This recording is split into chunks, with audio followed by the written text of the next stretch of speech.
নমস্কার, আমি শিল্পা। তোমাদের স্বাগত আমার চ্যানেল শিল্পের শ্রীজাততে। দেখতে দেখতে বছরটা শুরু হয়ে সরস্বতী পুজো প্রায় চলে এলো। আর এই সরস্বতী পুজোর সময় শাড়ির সাথে যদি হ্যান্ডমেড জুয়েলারি আমরা না পরি তাহলে মনে হয় লুকটা যেন জমছে না, তাই না?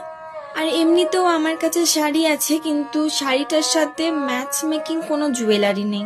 তাই আমায় তো একটা জুয়েলারি বানাতেই হতো। তাই আমি একটা চোকারের আইডিয়া নিয়ে চলে এসেছি। দেখো তো তোমাদের পছন্দ হচ্ছে কিনা আইডিয়া। এই চোকারের আইডিয়াটা বানানো খুব ইজি আর দেখতেও খুব ইউনিক। তোমাদেরকে এটা অন্যদের থেকে ডিফারেন্ট লুক দেবে, আমি গ্যারেন্টি দিচ্ছি। আর এটা বানানোর জন্য খুবই অল্প মেটেরিয়াল লেগেছে, যেটা আমি ভিডিওতে বলে দেব। তো ভিডিওটা দেখে নেওয়া যাক। প্রথমে আমি নিয়েছি একটা কার্ডবোর্ড, সেটা কাঁচি দিয়ে কেটে এটাকে আমি পেন দিয়ে একটা হাফ মুন শেপ করে নেব। তারপর এটা সুন্দর করে একদম নিখুঁতভাবে কেটে নিতে হবে।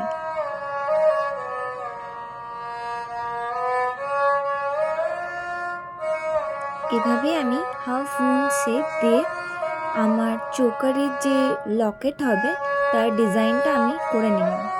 আর কানের জন্য আমি এমনি চৌকো কোনা ডিজাইন করে সেটা কাঁচি দিয়ে কেটে নেব। এইভাবে দুটো কার্ডবোর্ডই সমানভাবে কাটতে হবে। আর যদি এটা ছোট বড় হয়ে যায় তাহলে কিন্তু একদমই মানাবে না। এবার আমি একটা কাপড়ের টুকরো নিয়ে নিয়েছি, আর এটা দিয়েই আমি আমার চৌকারটা কমপ্লিট করব। তার জন্য লকেট এবং কানের জন্য একটু কাপড় কেটে নিয়ে সেটা তোমরা গ্লু দিয়েও আঁটাতে পারো, আবার আমার মতো করে আমি যেমন এটা স্টিচ করে করব তো সেইভাবেও তোমরা করতে পারো। আর আমি যেভাবে স্টিচ করে কাজটা করছি এটাতে কখনোই এই যে কার্ডবোর্ডটা বেরিয়ে আসার কোনো সম্ভাবনাই নেই।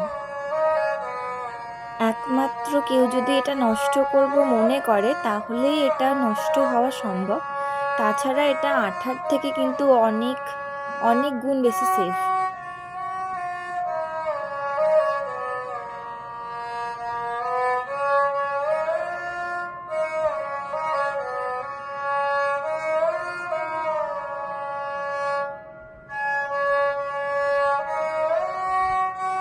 এভাবেই আমি উল্টো দিকটা সুন্দর করে সেলাই করে নিয়েছি।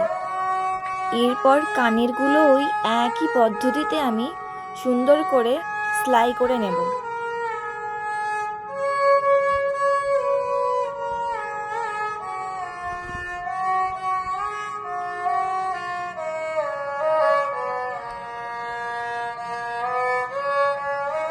এই যে দুটো কানের আমার সুন্দর করে স্টিচ করা হয়ে গেছে।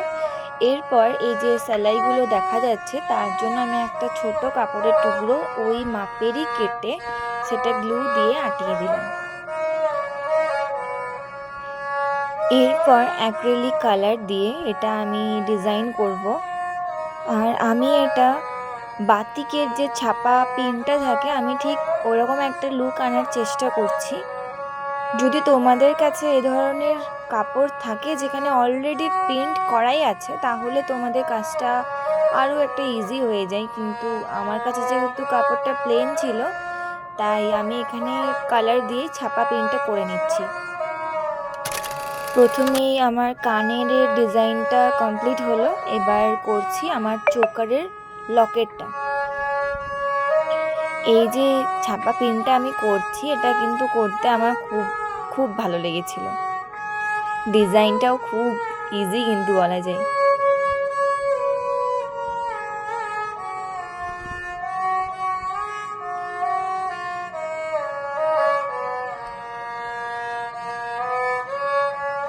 আর এই সিম্পল একটা ডিজাইন দিয়ে আমি আমার লকেটের আঁকিবুকি কমপ্লিট করলাম।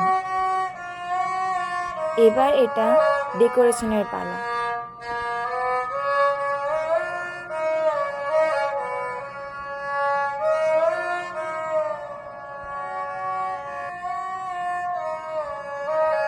ফার্স্টে আমি কিছু চুমকি নিয়ে এটা সাজাচ্ছি, আর এই লুকটা কিন্তু আমার বেশ ভালোই লাগছে।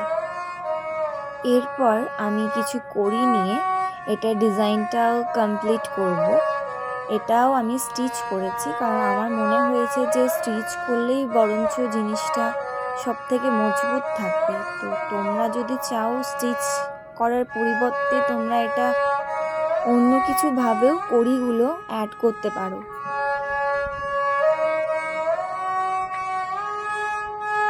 আমি তো আমার কড়িগুলো স্টিচ করেই অ্যাড করেছি। এতে লকেট কানের দুটোতেই আমি স্টিচ করে অ্যাড করেছি। এবার আমি লকেটের যে বর্ডার আছে সেই বর্ডারটা গোল্ডেন অ্যাক্রিলিক কালার দিয়ে সেটাকে ফিল আপ করছি। আর এই কালারটা দেওয়ার জন্য মনে হচ্ছে যে একটা ফিনিশিং টাইপের লুক আসছে। তোমরা যদি আরও একটু ঝামেলা নিতে পারবো মনে হয়, তো তোমরা এখানে পাটে দড়ি বা জড়িও কিন্তু অ্যাড করে বর্ডার ফিনিশিংটা করতে পারো।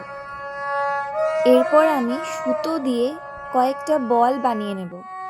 আর আমি প্রধানত এখানে বানাচ্ছি সাদা এবং নীল রঙের সুতোর বল।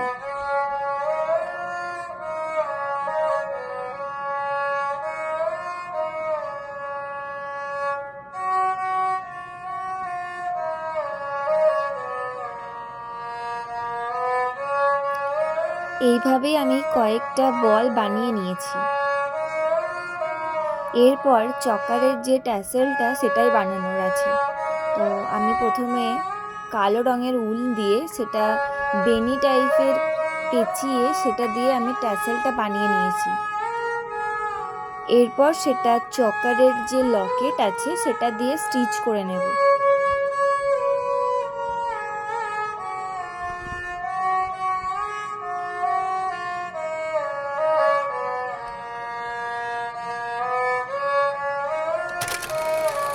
এভাবেই লকেটের দুই দিকে ট্যাসেল আমার স্টিচ করা হয়ে গেছে খুব সুন্দর করে।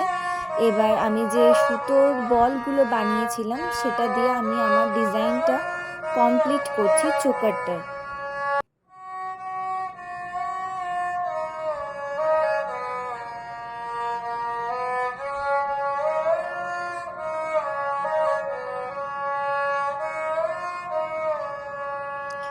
এরপর কানের পিনটা লাগিয়ে দিলেই কানের ডিজাইনটাও কমপ্লিট। আমি এখানে অনেকগুলো পিন নিয়ে নিয়েছি, তার মধ্যে থেকে আমি দুটো পিন বেছে সেটা প্রথমে কার্ডবোর্ডটা ছুঁচ দিয়ে একটু ফুটো করে রাখলাম, যেন যখন আমি পিনটা অ্যাড করব এটার সাথে যেন কোনো অসুবিধা না হয়। তাই ছুঁচ দিয়ে প্রথমে ফুটোটা করার পর এই পিনটা সুন্দর করে এটা এখানে সেট করে দিতে পারলেই কানের দুটো পিন বেশ অ্যাটাচ হয়ে যাবে। তো দেখতেই পাচ্ছ তোমরা চোকারটার লুক কতটা সুন্দর আর ইউনিক টাইপের ডিজাইনটা হয়েছে। এবং তোমরা কমেন্টের মাধ্যমে আমায় জানাও এই চোকারের ডিজাইনটা তোমাদের কেমন লাগলো আর আমায় পরে কেমন দেখাচ্ছে। আর তাছাড়াও তোমরা যদি কেউ এটা পারচেজ করতে চাও তাহলে আমার কমেন্ট বক্সে আমার সাথে যোগাযোগ করে নিও। ধন্যবাদ।